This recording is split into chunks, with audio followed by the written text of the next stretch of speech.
Bruce Kendall Mohler, 12/4/1943. Kind of try to. I had a little question that I was trying to ask a couple of years ago, and I thought that because of this picture here of my mother, this is the airplane that my mother, it was named Margaret. Journey for Margaret. And I thought my dad was on that plane, and I thought it might, based on this picture, I thought it might actually be her. But her face was a little broader, but I corrected for that because I thought she was probably 4 months pregnant with my brother. Yeah, but I wasn't happy with that, so I did a search a couple of days ago. And I believe this is the lady that's the Wikipedia said that she was a minor star, but she had more photos of pinups that was issued than anybody else. So I concluded that that is the lady that was on and not my mother. So oh darn! Then when I was 2 years old. My father was in Great Bend, Kansas, finishing up for his training on the preparing to go to fight Japan, and my mother was here working with her father in the office there. He was the mayor at the time, or most of the time. That time, by then he was the mayor, and so she was out of the house, and the only person else that was living with us besides my grandmother was her younger brother, my Uncle Bruce, but he was in school. So what happened was I guess I was about 17 months old, and based on my baby book that my mother kept records on, I was about 19 pounds and 30 inches tall, and I swallowed a marble. And my grandmother slapped me on the back, but didn't work enough, so she picked me up by my ankles and swung me around, and the centrifugal force dislodged the marble. So my conclusion is it isn't physics great. So that saved my life. Wow. That's a good story. I had another point that's sort of a deflection or inflection, whatever you want to call it, but my Aunt Marilyn died in 1941 of what was it called? Something fever. Not scarlet fever, something like that. Yellow fever? Okay. No, it wasn't yellow fever. It's a fever. Alvin had it, and a couple other people had it. Oh, really? Okay. But it's sort of debilitating. But they didn't have in 41. Penicillin was available, but it wasn't widely available, and it couldn't be supplied to just everyone. And she ended up dying. About 5 years later, I got pneumonia, and penicillin was available, and it saved my life. So. How old were you? 2 years old. Wow. So I was one of the first people, I guess, in the state to get to have penicillin applied. It saved a lot. It saved a lot of lives, didn't it? And then one final. My father died in November 12th, 1948, about 3 weeks before my 5th birthday. That's the last picture we have of him. He's named on that one side over there.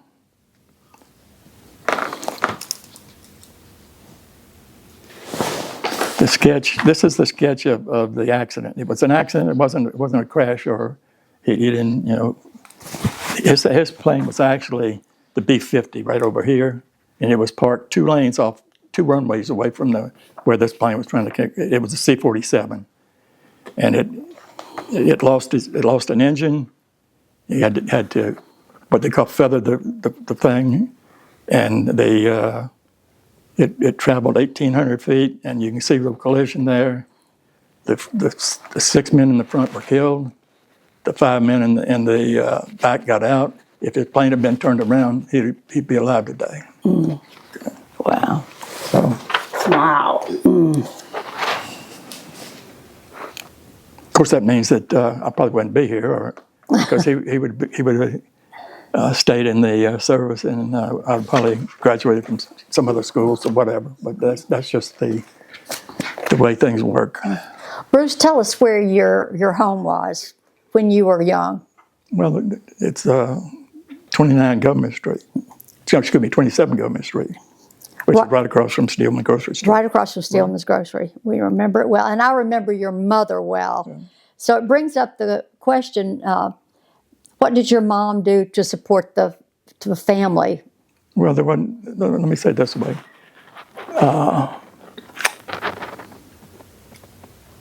Just as a general thing, we didn't have a whole lot of money. My grandfather was. We were living with my grandfather and my grandmother. My grandmother was just a housewife. She didn't have any income. And my mother worked with my father, with my grandfather, with her father at the City Hall. Oh. With Sadie, she assisted to Sadie Hodges. Sadie Hodges was the city clerk. I remember her. And so my mother worked there, and there was a little income there for a while. Then grandfather died. When grandfather made mayor, he was. I think he said he was making $220 a month as the town marshal.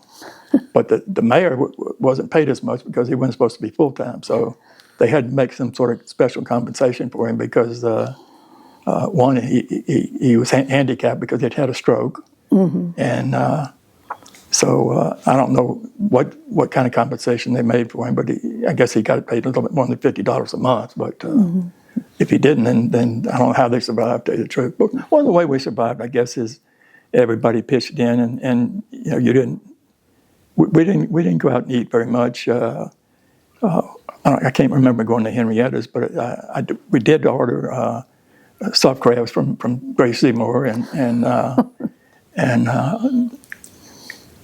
basically a bunch of the uncles and cousins, and we'd get together and have a fish fry or fish go fishing and fry the fish up, and the ladies would go on the pier somewhere, maybe do crabbing, and then we'd make gumbo, and we'd sit around the table there. We had a claw leaf oak table, and it had about 3 leaves in it. We could fit about 15 people around there, I guess, and then the kids sort of sat on a little table by the side there, and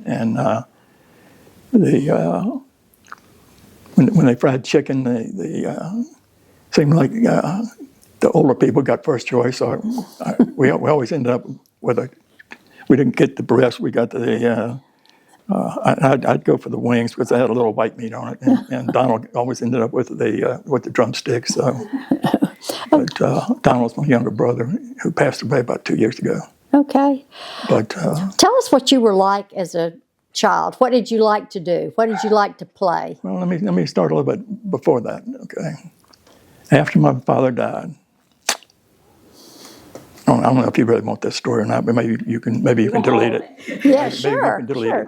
Go for it. All right. This is what happened, but I can't tell you what I was thinking when it happened. Okay. So I'm sure that one of the things that maybe contributed to it was that the Baptists had if it was Mother's Day or Father's Day, you had to wear a white boutonniere or whatever, carnation, I guess it was. If your parent was deceased, and you wore red if it was alive. So I'm sure kids or parents would tell, and I was, like I said, just turned 5. And I probably was asking, I really want to see my dad, and they always say, well, when you live a good life, when you go to heaven, when you die, you go to heaven. Okay, well, whether that impacts it, most me or not, 2 things happen. I crawled behind a chair, unplugged the light, unplugged. In fact, I think the light, the lamp, floor lamp, is still out there. Not where it was actually when I grew up there, but stuck my fingers between the prong and tried to stick them in the. So it got a pop, and I guess I jerked back. Oh, God. So second thing happened about the same time. I was warned to not go in this room when Uncle Robert was there because Uncle Robert had a big Doberman. Opened the door and stood there and was petrified because that dog was just snarling at me. Somebody got hurt him, I guess, and Uncle Robert maybe opened the door and yanked me out of there. But whether I was trying to, I didn't realize, I wasn't trying to commit suicide. But if I could go see my dad, it was a lot easier just a little sting there versus sitting there and seeing those great big teeth of a dog there. Oh, I don't want to go that bad. So anyway. Okay, so you thought you could go see your dad. I don't know. Like I said, I don't know what I was thinking. Yeah. Interesting, but I could see a kid thinking that, Yeah, like I say, it's just. Kind of makes sense. I remember it, but what I was thinking, I can't tell you. In general, it was. I don't have any complaints. I don't remember being undernourished. I don't remember being ostracized or anything because we were. Mother didn't have. We have any. In fact, after grandfather died in '53. But that 4 months later, Uncle Bruce left, so it was just my mother and my grandmother and my brother. Mm-hmm. So we were sort of a different type of family structure. Yeah, but she always supported us. She was a homeroom mother. She was DeMolay mother when I joined DeMolay. That was about other than sports and school. About the only. I was in the Scouts. I didn't join that, but DeMolays, we did DeMolays, and that was sort of a precursor to the Masonic Masons and everything. I remember your mother being. Seems like she was always happy and smiling. That's what I remember about her. Were there certain people who you feel like stepped up to help because your mom was a single mother? Were there certain people stand out to you that kind of helped out? Mainly the family. I mean, we had my grandfather had 9 sisters. 9 sisters. Two of them deceased, so he had 7. So we had 7 great aunts, and I've got pictures of all kind of little gatherings that we had around the house there, and I have one Aunt Lily came one time, and she was going to make us some Chinese food. We were all used to eating a bologna sandwich or beans and rice and all that kind of stuff. So, and fish and stuff like that. And Aunt Elizabeth said something like, "Don't worry, it doesn't taste as good as it looks," or something like that. And it looked like a bunch of worms just fishing around and all kind of stuff mixed in with it. And so it was. I have a lot of good memories. I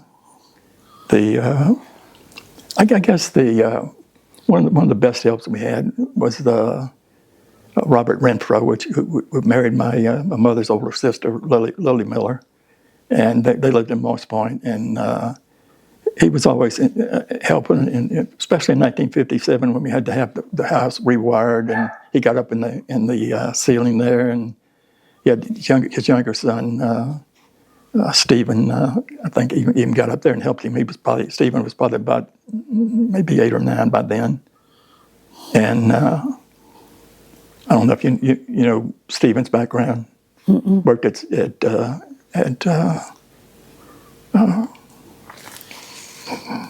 Chevron, but he was the political representative from PR with the state. Okay. And so he was very entwined in tune with the things that were happening at the state and keeping Chevron up to date. So he was fairly prominent over in Moss Point. And then his younger brother Alan was at a later date. I don't know if he's still associated with First Federal or not, but he was the manager at First Federal in Moss Point. So they had pretty prominent positions, but.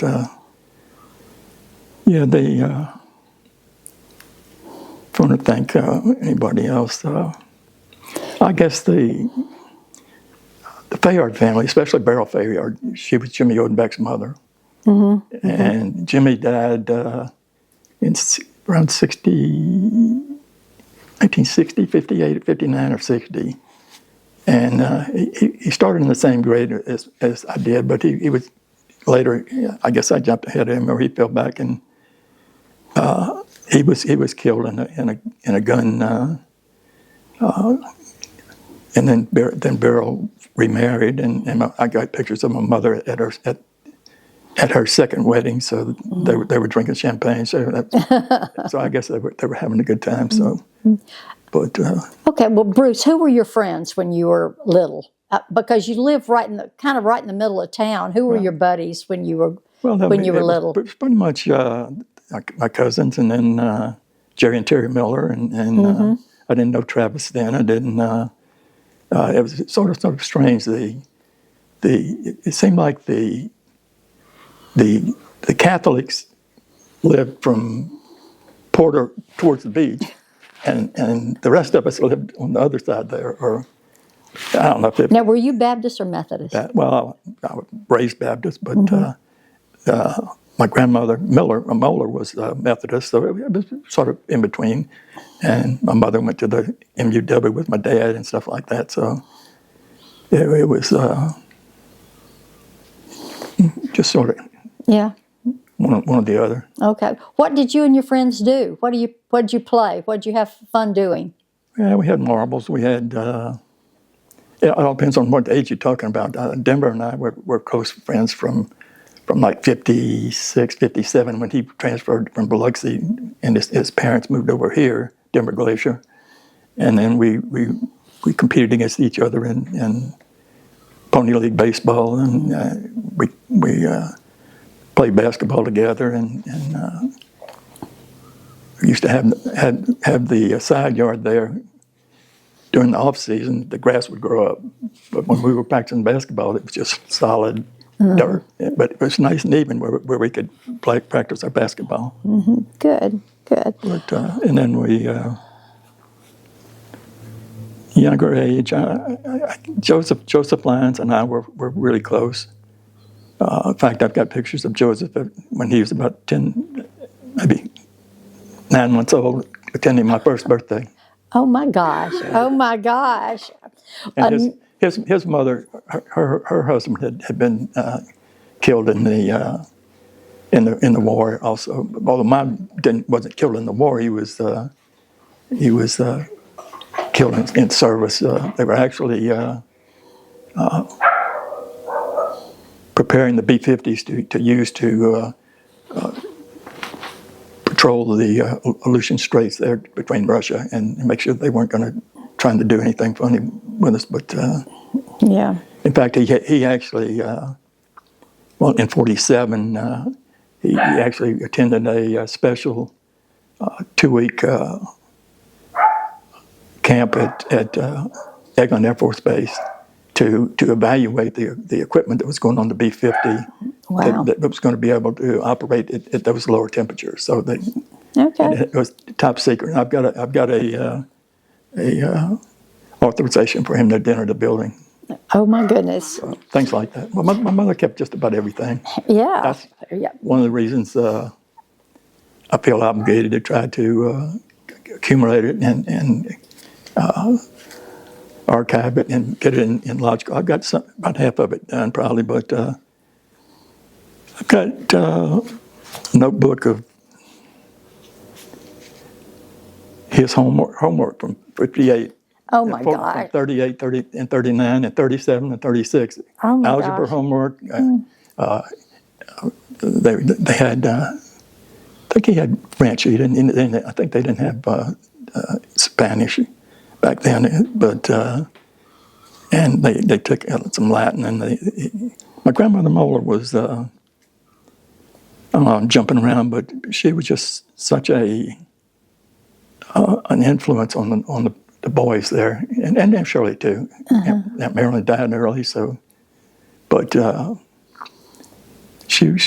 all had instruments. They played instruments. They sang. They studied or recited poetry. I've got several of my dad's poetry that he wrote, and one of them is he talks about his the little sister that he has, and Shirley is Squirrely. So that's the name of that one. So anyway, I don't know. Shirley was a character. Yeah, a character. yeah. I'm curious, when you were, 10, 11, 12, what did you want to be when you grew up? Did you have any? No, the only thing that I remember thinking about like that, by the time we were graduating, was everybody sort of understood that teachers only got paid like about maybe $1,200 or $1,300 a year. Mm-hmm. So, if I could get 2 or 3 times that, I was going to be pretty happy. So, Yeah. But I was told that my mother had worked with me on the cue cards on all the mathematics stuff. So I just seemed to have a pretty good understanding of mathematics, and so I was told that I should go to Mississippi State, not to Ole Miss. So whatever. Okay, let's talk about high school. What kind of student were you?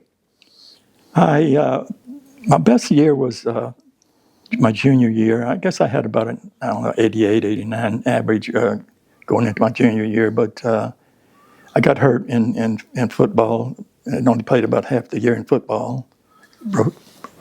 Had a big swollen knee there. I never had any treatment on it. Didn't have any surgery or anything. I just put some of that fire stuff and kept it wrapped. But I would go up for the football game. I'd go up and sit with Glenn Ryan and help him spot who was carrying the ball and all that kind of stuff. So anyway, then I went out for basketball, and 2 years before that, I'd been playing basketball. I played all 3 sports, but I got to the point where I was I'd had 2 or 3 sprained ankles, and I was having difficulty going through that year. So I think I only played 4 or 5 games, and my grandfather, who was there that year, said he had played baseball, not semi-pro, I guess, but he said, if you're going to play baseball, especially if you're going to be a pitcher or even batting, you take your, you put a lot of pressure on your ankles. So so he convinced me to give up basketball, and we played baseball. We had a pretty good baseball year that year, and I did, in the middle of the year, I think I hurt my arm throwing the ball too hard from center field, but that was another problem. But anyway, then our senior year, we had a better football team that year than the year before. It still wasn't great or anything, but then we had the basketball team, and we ended up winning 32 games in 10. I guess that's still the most games any team has won here. Mm-hmm. And we lost in the state championship by 6 points, I guess, to Starkville. Boy, you remember a lot. Well, that's because I've got all the records that my mother kept. Yeah, that's great. So, who were some of your favorite teachers in high school, and who kind of who influenced you?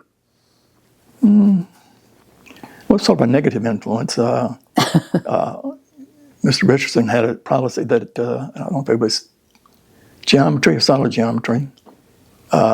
If you got whatever, he would give a question at the end of the day, and if you were the first one to answer it, you got to go to lunch first. So I don't. But I guess you could say I didn't get in trouble very much. I think I had 2 spankings over my 4 years in school there. Of course, the two people that spanked me supposedly they had the reputation of being the hardest spankers. Okay. Barry Gauthier. Yeah. Oh, yeah. Mm-hmm. And Miss Penton. Yeah. Okay. Yeah. So you went to school at the Mary C. Yeah. Okay. 11 and a half years. 11 and a half. The first, when I was approaching 1st grade, my birthday is December the 4th.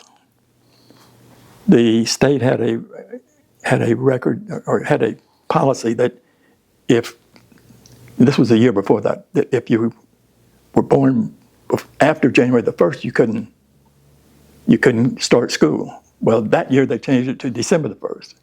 So they wouldn't let me start school. So my mother sent me to St. Alphonse, and as soon as I was 6 years old, they transferred me. Okay. That didn't make any sense, but whatever. They wanted you to go to school, didn't they? Yeah, I think you were ready. Yeah. What year did you graduate high school? 1961. Any particular? What did y'all do for fun in high school? Oh, I guess there was it seemed like the show, the Illings Theater was more when we were younger. When we'd go there for Cowboys in Saturday morning, or something like a late double feature on Friday night, and then there were cartoons. So I can't remember seeing too many what you would call, I guess, adult type pictures. You know, even video. There were some Western. I guess you would call them serials. Occasionally there may have been a Lone Ranger or something like that. I used to like to listen to the Lone Ranger on radio, and we got a TV, I guess, in 53 or 54. And of course then, I guess we'd only get 3 channels, and at 10 o'clock or 11 o'clock the sound off signal would come on, and I always used to like Perry Mason, and it came on at the same time as Bonanza, and Donald liked Bonanza, so I would always have to try to trade with him on something, and so I got to watch Perry Mason. Did y'all have school dances? Did you have dances? Well, I wasn't very social in that regard. I had a couple of girlfriends, but I'll give you a couple of stories that are sort of some bloopers, okay? Okay. The junior play was off the track. I was the station manager, so I sat behind this desk, and I was on the play, on the stage, the whole play, all 3 acts. Well, and I've always been sort of I don't know if it was growing up the way I grew up, but I was always bashful and didn't have much experience in open speaking. In fact, the first speech I guess I gave was the Lord's Supper. I was the preacher for the spring. I don't know if it was Easter or not, but it was spring, and I gave in front of the whole church. Okay, that was my first speech. But anyway, so to get back to the story, I mean, I'm sitting on the stage there, and as soon as the curtain goes up, my nose starts bleeding, and the only thing I had to wipe it with was a piece of cellophane. But it wasn't. It was just a little. It wasn't a real drip or anything. It was just sort of.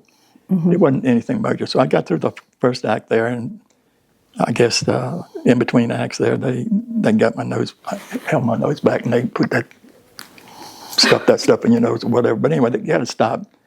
But later in the play there, the various characters, somebody comes up and they say, "Somebody stole my sandwich."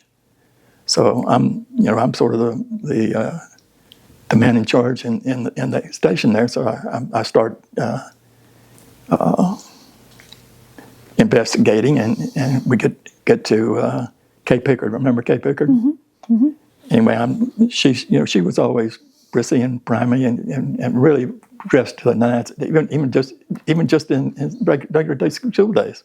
So anyway, I'm supposed to say, "I see a crumb on your dress," and I said, "I see a crumb on your breast." So that's one of my bloopers. That's a good one. That is funny. In front of the whole audience. Well, I think that the whole audience, but I think that was it was even worse, I guess, because it was the kids. It was like 3rd through the 7th grade or something like that. I don't know. It was an afternoon. That's hysterical. But then That's hysterical. the other one, which it was probably gives you more insight into what I was thinking about girls and stuff. But Brenda Kay had a party about, well, I guess we were 13 or so. You know, in fact, it was the house that my mother got married in. That's where they were living Which at house the is time. that? It's the First Federal building there on DeSoto and Church Street. Okay, that's where the house was. Okay, obviously it's an office building there now.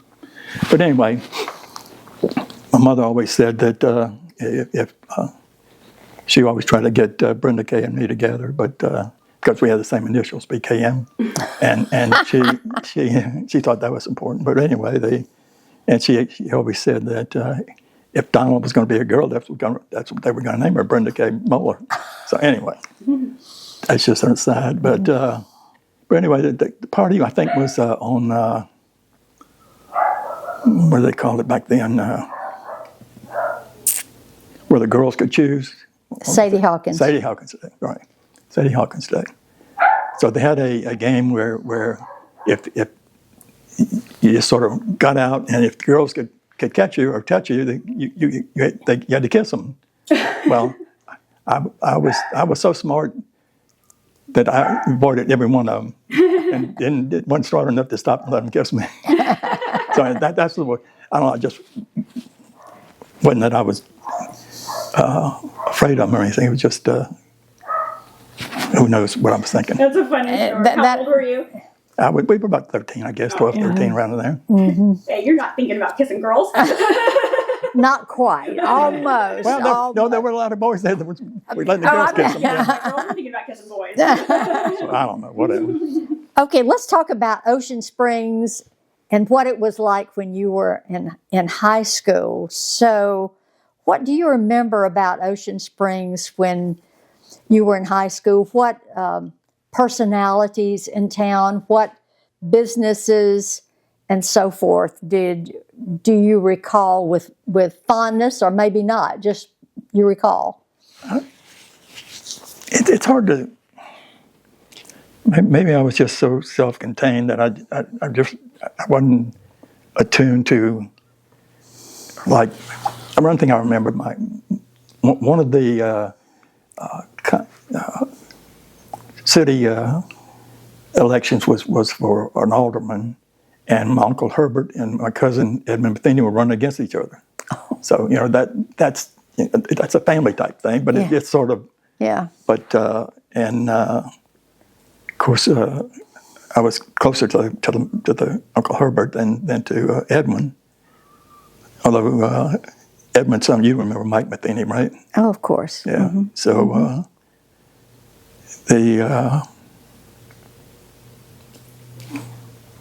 like I said, I wasn't very. Tell us about Pee Wee politics. Stillman and Stillman's Grocery.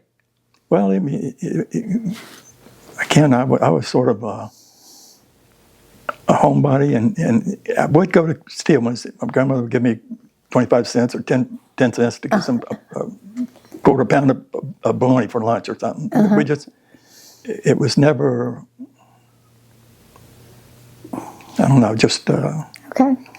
Yeah. Well, where did y'all buy groceries? Did you shop at Pee Wee's? Yeah, Stillman's. At Stillman's? Yeah. But I mean, it was just, you had to walk 10 steps across the street there.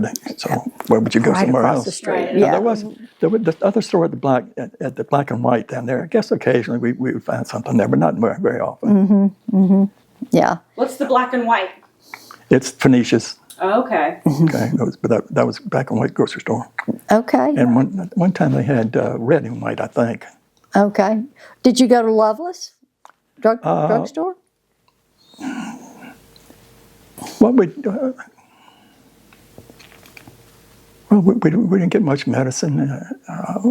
Okay. Aspirins and stuff. But I think a mother or somebody, I don't know if they would deliver or something, but I just always, like sometimes I didn't mind talking on the phone, but if they wanted me to send, I could always talk my brother in to go picking it up instead of me going. So.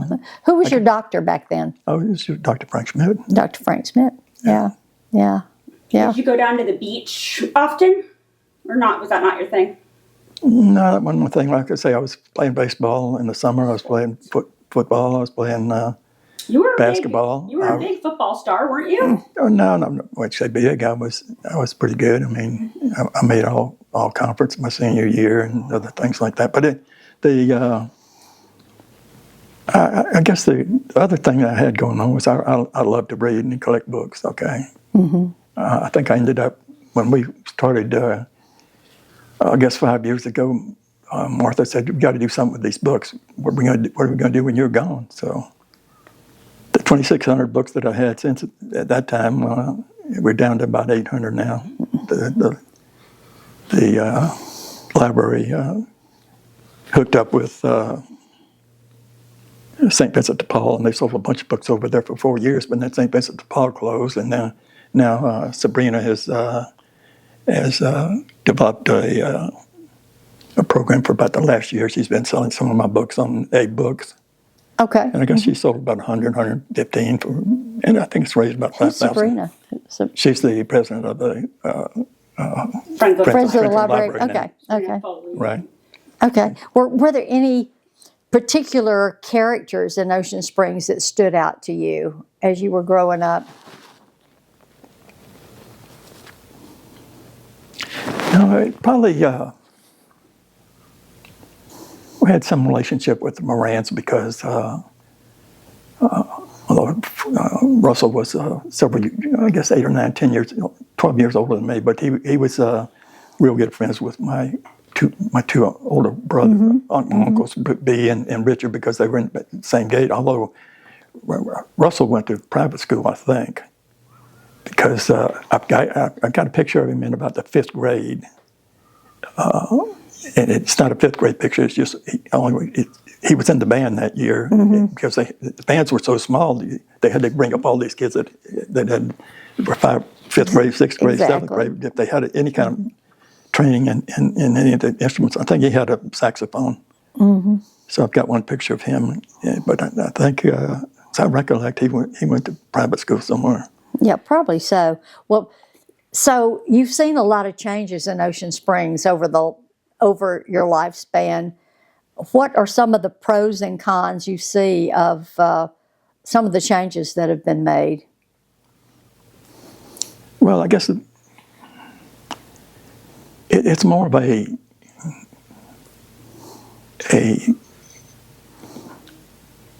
how do I express it, an interpersonal thing. Like when we were younger growing up, almost everybody knew everybody. Okay, I mean, it was 1,500, 1,600 people there. And you go through the line at lunch, at the lunch counter, and there was Miss Minnie. I mean, Miss Minnie was the daughter of Nub Williams. And Nub Williams was a law enforcement with my grandfather. My grandfather was the mayor, was the town marshal, and he was the night marshal. So you just had all these, and Larry Williams ended up married Virginia Miller. So they were just, and I can just go on and on. Grace Williams, was one of my mother's best friends because she was Nub's daughter also, and so they knew each other there, and I've got pictures of Joanne and Janet and Nancy Thornton, who were her children, and they would come and I don't know, we'd eat exchange. We've had pictures of them exchanging Christmas presents and all kind of stuff like that. So it was more of an interpersonal type stuff than that. The changes that we've had in the last few years, I just don't know how it's really helped I mean, it's obviously generated a lot more interest in the town, and we've gotten a lot more, but I don't know if it's better or not. I know I don't try to drive down Government Street anymore. Okay. If I'm going that way, I'll always turn there at Phoenicia and go down to the Robinson and go out that way.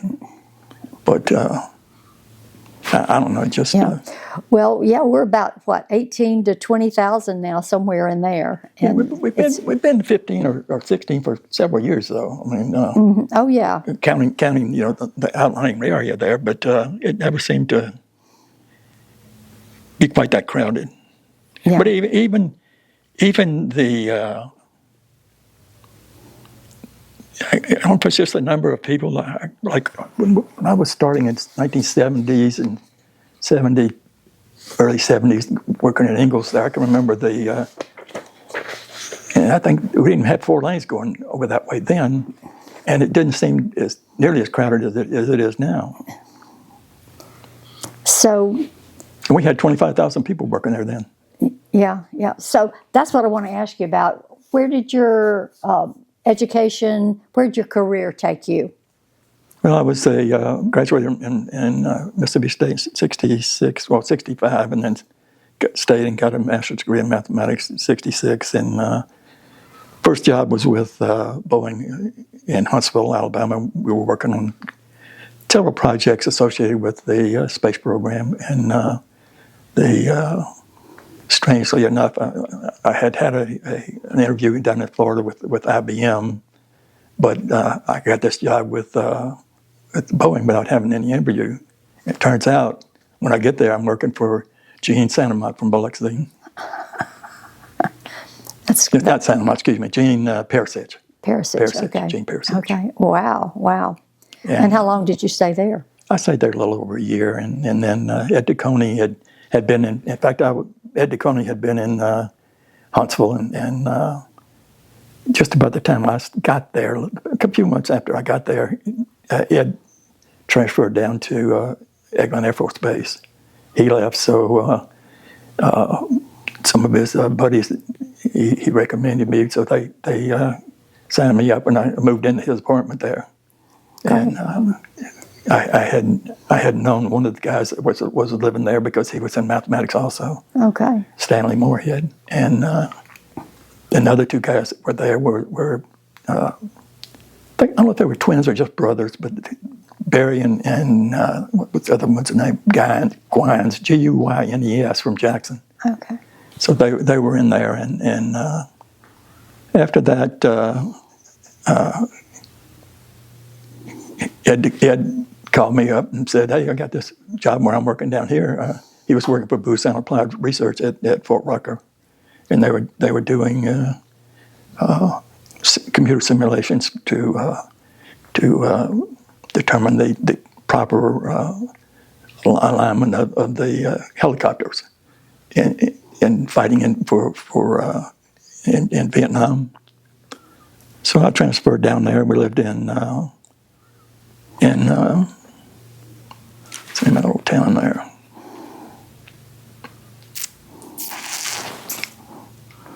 Anyway. Okay. Well, you said we. Were you married at that time? Yeah, we actually got married. Martha went to the W. Yeah. Okay, and she was 3 years behind me, and we met on a blind date, and she got to the W. This is, nobody had a whole lot of money back then. Her dad, even though he was the chief of police in '63, just going into the integration era, and Martha had been working summer on one of the offices in the city hall there somewhere. I forget which, but the guy that was there that I guess she was working for or with was or I knew of her anyway, and I guess he was real good friends with her. Her father was the manager of the coke plant there. Okay. And so she didn't know this, but after the fact, she got the money. He spread the money for her to go to college. Wow. Okay. Okay. Good. So, what year did y'all marry? June. Let's see. 26th or 27th of January. It's one of those days. We always argue about it. But I think it's the 27th. But anyway, the '68. Okay. And good. we were. By then, I was down at Booz Allen In fact, I had bought a few things. Let's see if there's anything still around here that ice box there. I bought that before she got to the house there. Okay, when did y'all move to Ocean Springs? Well, after it's not Daleville. What's the name of that little town? Daleville's in the bottom part of it. But anyway, after we left there, they sort of collapsed. Maybe the project was over with, but anyway, they brought us back to Kansas City, still with Booz Allen Applied Research, and then I guess it was Mardi Gras or Easter. I had a long weekend, so I could see what was coming up there. So we took a week off and drove down here, and I just didn't even, I don't know how you can call. I just drove over to Ingalls and said I'd like to have an interview. So. Wow. And what year was that? That would have been 67. Okay. So I got here in 60. Hold on a minute. Is that right? Yeah, 68, 67. You said you married in 68. Yeah. Okay. But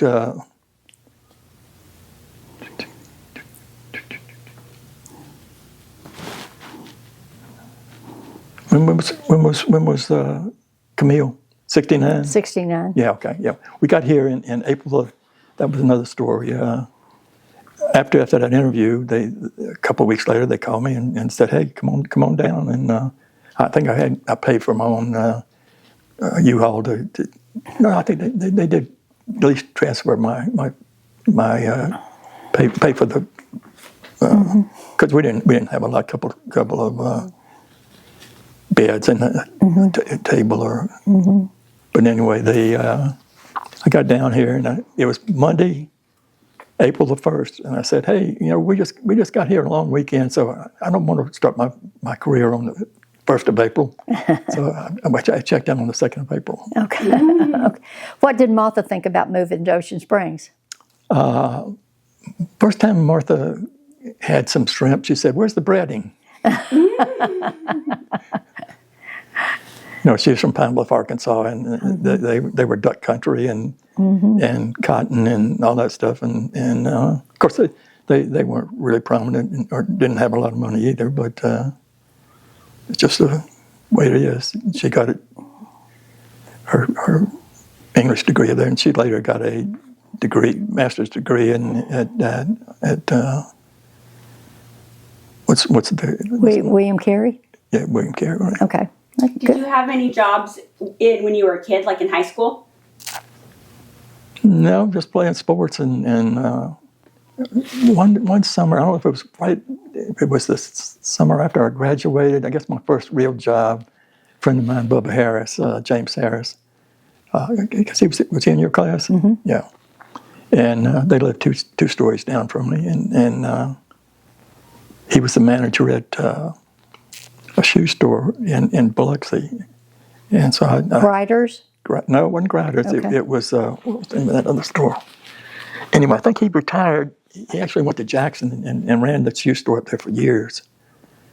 But so I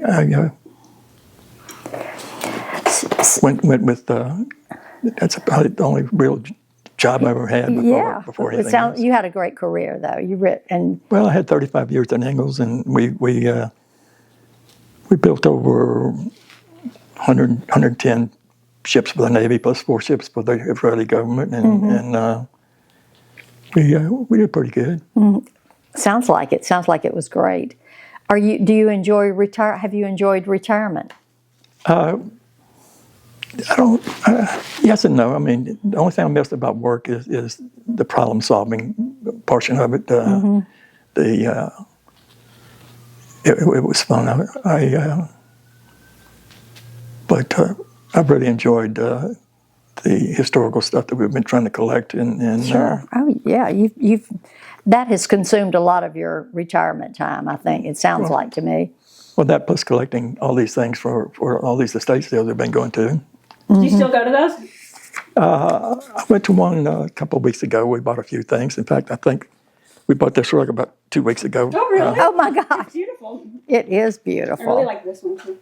I know, before I forget, can you tell us the story about that you told me once about the grenades buried in your yard? Yeah. Let's hear it. Well, it's pretty easy. The grandfather, when he was mayor, were given some of these. Why he was given grenades, I don't know, but they were in the bottom of a shiffer robe that they have in the room, and he had the shotguns in there, and he had these tumbling clubs. I gave them to the library. I don't know if they came from the circus or not. That was here, but anyway, I guess before my mother sold the house to Marilyn Lunsford there for the Favorites bookstore that she turned into. Yes. They said, "Hey, we got these grenades buried out in the yard here." Grandmother buried them out there because she didn't want the kids, me or Donald, getting in trouble. So they had a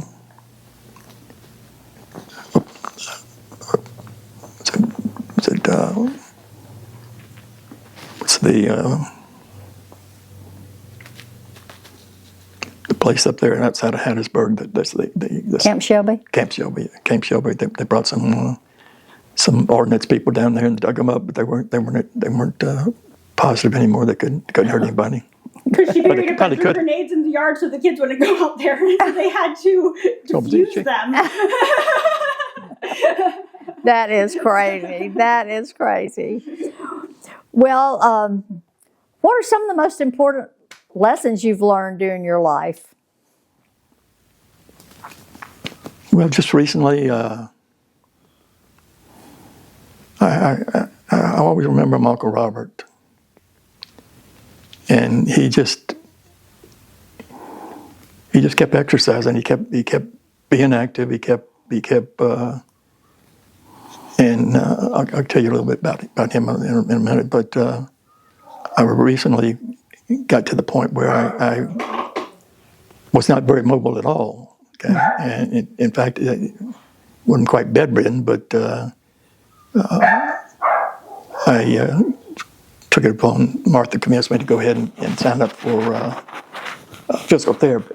Well, physical therapy, they taught me some good things, and I learned some interesting aspects of what my conditions are, the Parkinson's but I wasn't applying it. So I said, well, I've got the equipment here, I've got a bike here, I've got other things I can exercise with, and if I'm going to do this, it's upon me, so I don't go to the physical therapy anymore. I ride the bike every day, and I've got pictures of Uncle Robert riding his bike, and Uncle Robert, I'll tell you a couple stories. He was in the National Guard, and I forget where they were, Louisiana somewhere, but they were offloading some munitions, and somehow or another he was right in the way, and whatever something hit him in the shoulder there, and they had to operate on him, and for the rest of his life he had a scar from like here to here that was about that deep. Wow. And they sent him to Hot Springs, Arkansas, where there was a military hospital, and they told grandmother that if he makes it through the night, he's got a chance. And he made it.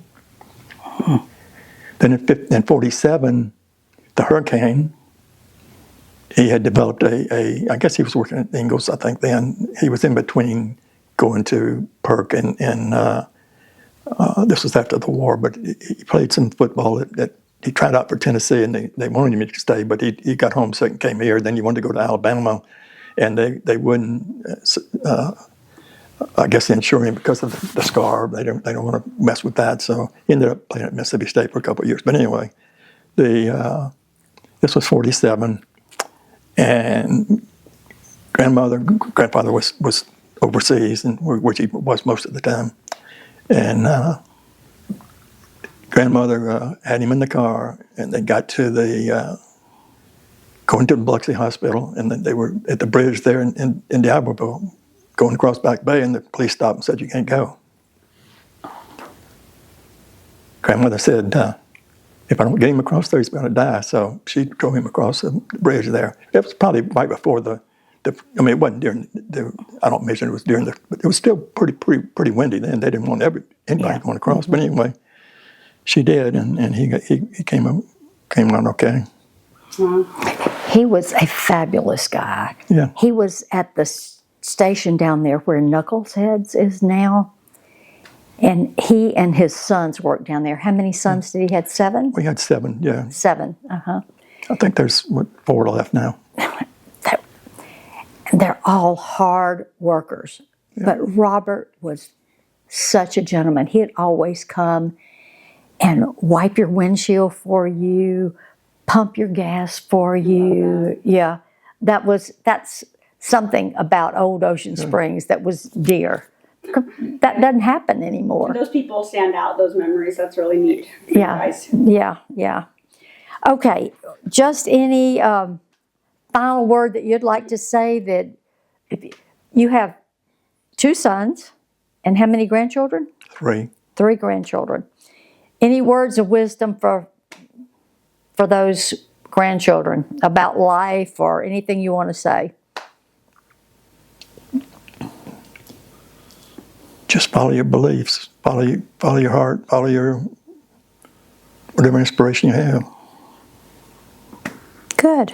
I have a couple questions. Okay. What do you love about Ocean Springs?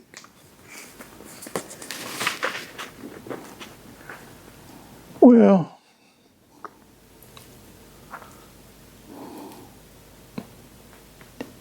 when you say memories, going to my grandmother Mohler's for Thanksgiving, and then taking the leftovers, and she would make a casserole, and we'd have that a couple of weeks later, and it was always some of my favorite, I guess, the family food. Occasionally, there are a few restaurants that I really enjoyed going to.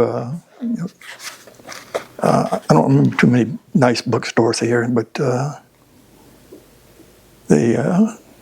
we always like to go to that place on in Gulfport there. Friendship House? No. The place behind the Friendship House was really nice. That's when Martha and I were here, but I'm talking. It's right in front of the. Oh, don't worry about it. Okay. There's a bookstore over there. Is that what you're saying? No, this was a place to eat. It was Coquille Saint Jacques is what they had. Okay. And I've got, again, books. I could have books anywhere I wanted to, but it's just comfortable. And, I like we really enjoyed the Ishii House and That's good. It's home. It's home. Yeah, that's what I it's cozy, home. It's comfortable. It's home. It is. It's home, and you had some good friends and family all around you. A good life. Lots of family. Yeah. You said you love reading and books. Did you go to the library often, or you go to bookstores? Well,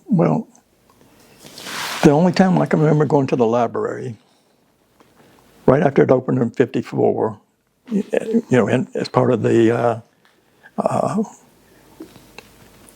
city hall, where the city hall is now. There was a library in that front left section there, and I remember going in there.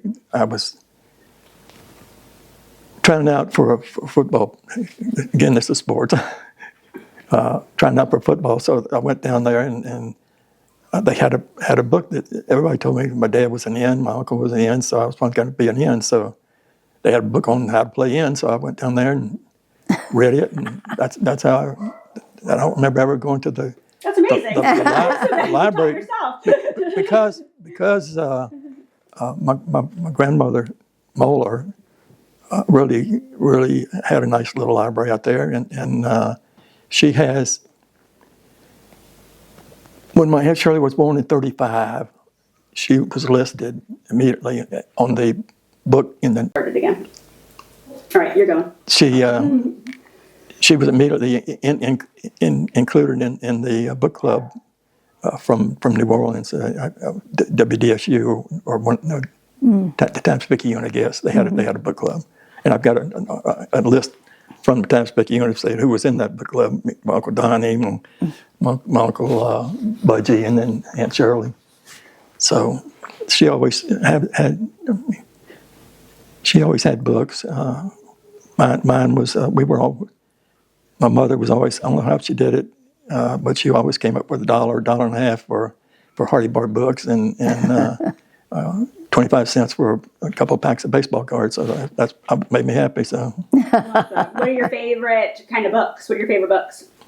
Well, I like a book that sort of surprises you, but most of them are mysteries, or occasionally they.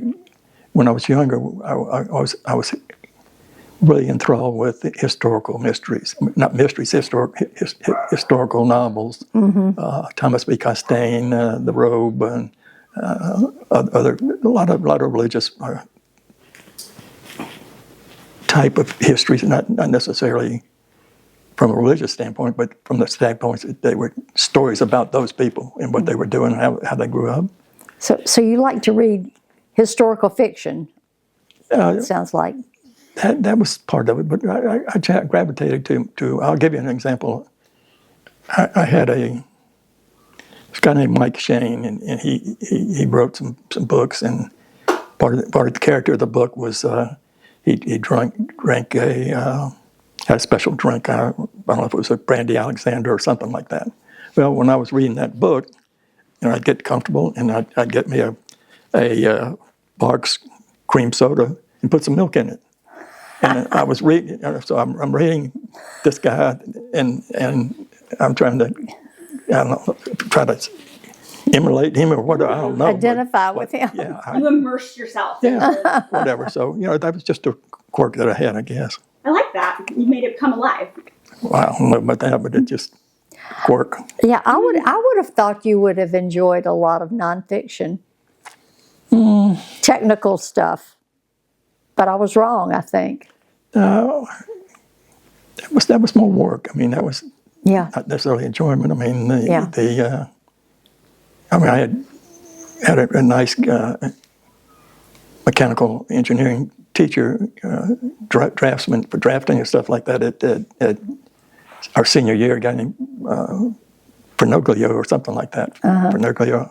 He may have been there after you were there. I don't think he was there. No, I don't when you were recall there. It. Yeah.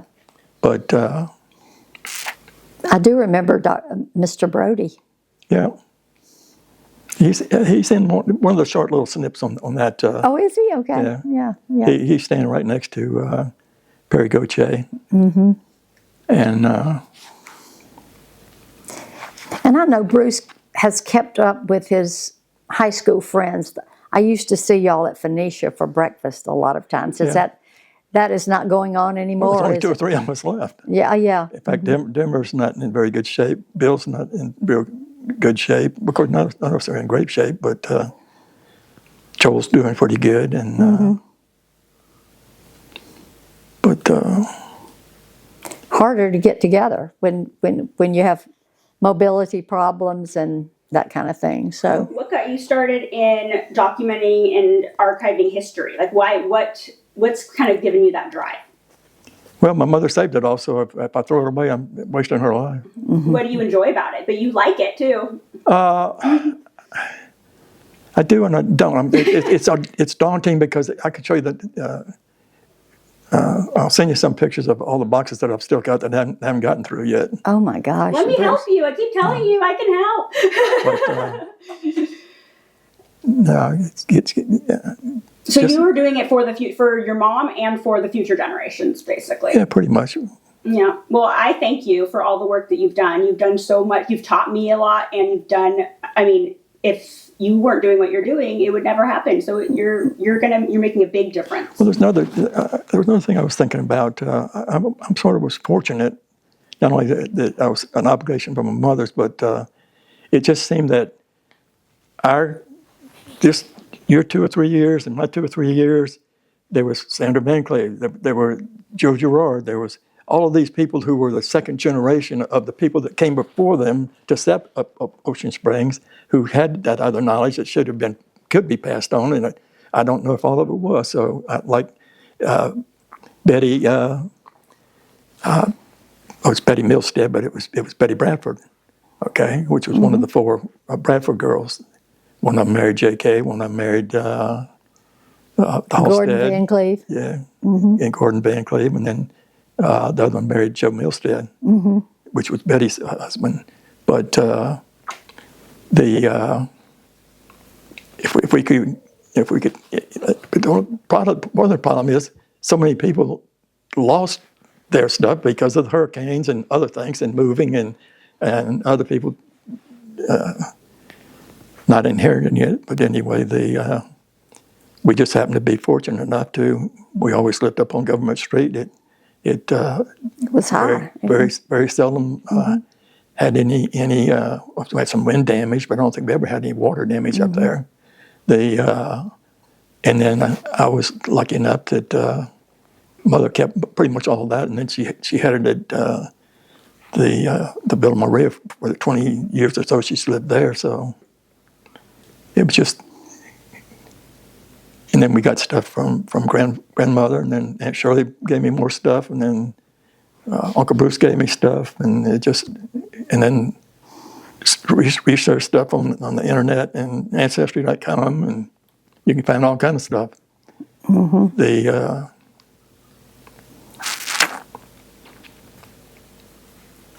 But it's hard to tell it all. I just don't have enough time. But what you are telling is huge, if even if it's just a little bit, and that's the same thing with other people, is even if they can just preserve a little bit, even if it won't be everything, but every little bit's important. My other question was, when did your family first arrive in Ocean Springs? Like, how far back does your family go? Well, the Millers came here in 1920,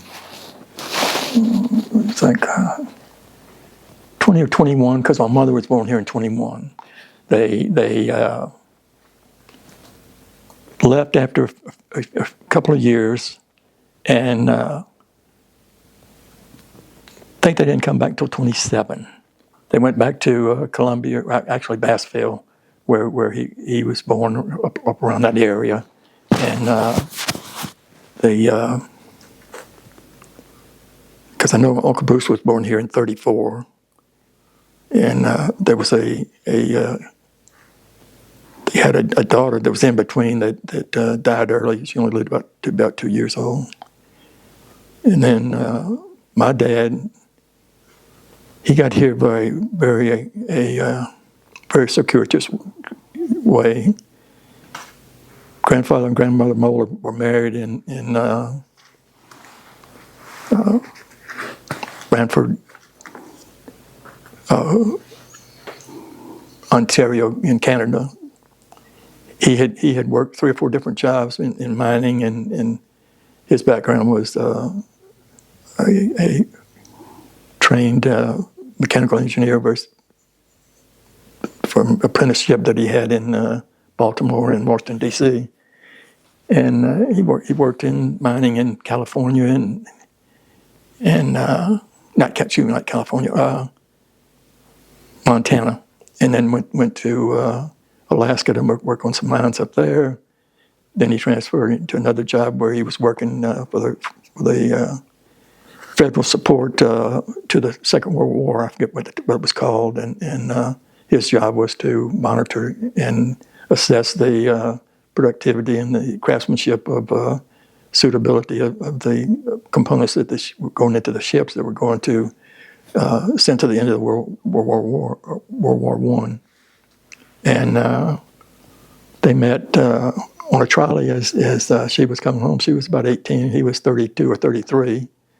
And just clicked. And by the Armistice Day, they had, I guess, become engaged, and they got married on the 23rd or 24th. I guess maybe Christmas Eve, I think they got married, and they moved down to Buffalo, and from there they moved to